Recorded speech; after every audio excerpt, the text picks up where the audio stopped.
Hey everybody, Unstable Gamer here, and welcome back to the channel. If this is your first time here, thanks so much for stopping by. Definitely take a look around. Let me know what you think. Today we're going to be talking about Marvel Snap and the current Season Pass. Now that this game has globally launched as of today, very exciting for the developers and everybody, but we're going to talk about whether it's worth it or not. So maybe you're in the game for a couple hours, a couple days, a couple weeks. Maybe we're in a completely different season, but the same question still comes to mind.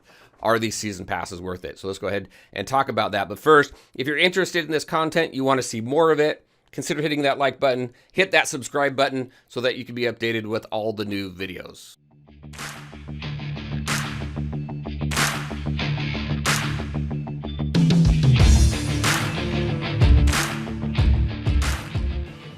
All right, and welcome back. This game is globally launched. Very exciting. We have a season pass available, and you may be asking yourself, is it worth getting these season passes?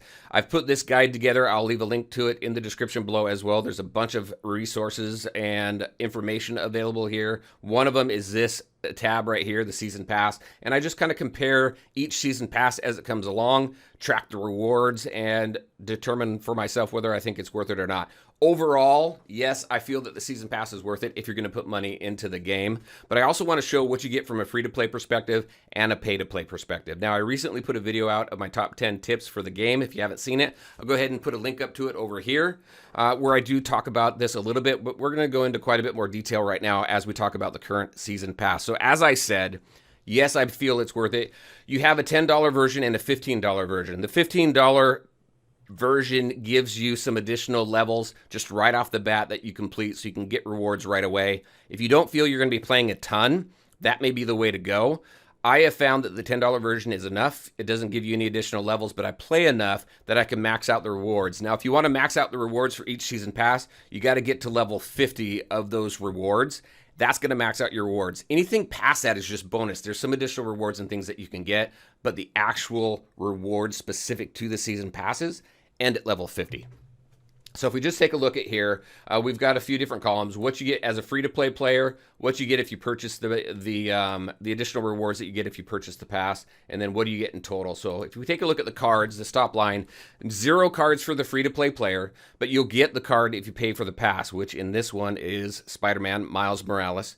In the last one, it was Nick Fury. You can see the different cards there.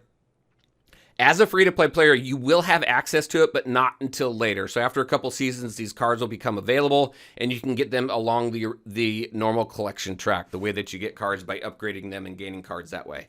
You will get it. You're just going to wait quite a ways. Depending on how quickly you move through the collection track is going to determine how quickly you get the new cards.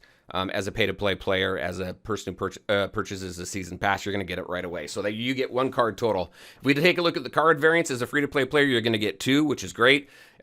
Additionally, if you purchase a pass, you're going to get 5 additionals for a total of 7. Now, the variants are important because the variants can be upgraded just like any other card. It's going to help you go up that collection track even quicker because the more cards you have, the more upgrades you can do, the quicker you're going to run up there. Now, one of the tips in my video that I give is specific to having a number of common cards. So the variants really come in pretty handy in that situation because there will be certain missions that ask you to increase your collection level or maybe upgrade a certain number of cards.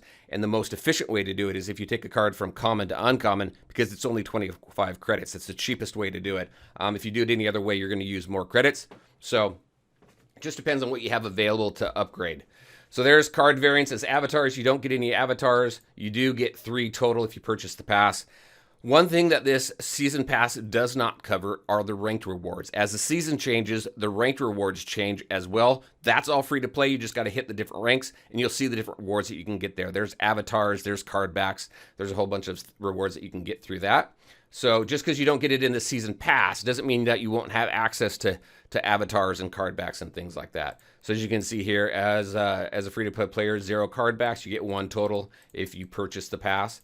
Now, I think this is cool. As far as credits go, and you can kind of take a look at the history of the different season passes here, but all of the credits, most of the credits that are available in any one season pass are available to the free-to-play player. So that's very cool. Again, in that video, the two most important resources, the two resources needed to upgrade your cards are credits and boosters. So the fact that you have that a free-to-play player has access to most of what's available credit-wise in a season pass, I think is awesome. If you pay for it, you're going to get an additional 400 for a total of 2,600. Same with boosters. Boosters are important. You don't get as much as a free-to-play player, but you do get some. If you purchase a pass, 240, so a total of 315. These are specific to upgrading your cards. Some of these boosters are specific to, well, all of these boosters are specific to a card.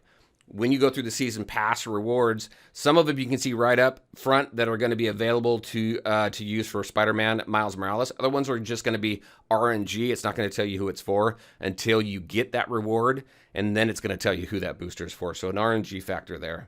And then finally, as far as gold goes, across all season passes, the free-to-play player gets 300. If you purchase the pass, you get 900 for a total of 1,200 gold for each pass. Now, the gold, I do mention in that video as well. My suggestion is to hold off on spending any gold right now. If you're a pay-to-play player, though, then there's going to be a lot of reasons for you to use the gold for different variants and refreshing missions and things like that. But I'm holding on to mine because I don't know what else is coming down the pipe. But you do get a fair amount of gold through there as well. Well, we do have a glimpse into what's coming down the pipe. I just don't know what's going to use gold and what's not. So I want to make sure to have a fair amount of gold. So overall, as a season pass, Symbiote Invasion, $10, I think is very much worth it. Each one of these season passes for $10, from my perspective, has always been worth it. All right, that is it. That is what I had for you. Very curious on your thoughts. Now that you're playing the game, what do you think about it? What do you think of the game? What do you think of the season pass value? Give me your thoughts. Give me your questions and your comments in the comment section below. Very interested in hearing from everybody there and excited to hear what everybody thinks about the game. All right, everybody. As always, I want to thank you all for taking the time to watch the video. If you liked it, make sure to hit that like button and share your thoughts and questions in the comment section below. Take care, everybody, and we'll talk to you next time.